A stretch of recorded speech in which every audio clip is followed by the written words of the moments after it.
सध्या मी मुंबई पुणे एक्सप्रेसवरील उर्सेड टोल नाक्याच्या काही अंतरावर पुढे आहे आणि आपण जर पाहत असाल तर ही मुंबईहून पुण्याकडे जाणारी लेन आहे आणि या लेन वरती मोठ्या प्रमाणात जी दरड आहे ती कोसळून संपूर्णपणे राडा रोडा जो आहे तो रस्त्यावर आलेला आहे।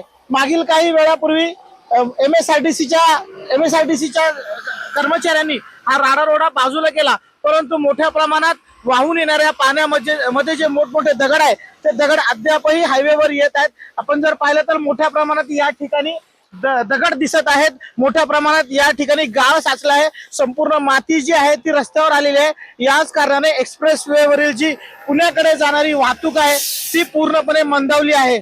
खरं तर एमएसआरटीसीचे कर्मचारी असतील किंवा आयआरबीचे कर्मचारी असतील या ठिकाणी ते दाखल झालेत आणि मागील जवळपास 2 ते 3 तासापासून ते या ठिकाणी दरड बाजूला हटवण्याचं काम तसेच रस्त्यावर आलेली माती बाजूला हटवण्याचं काम देखील करत आहे।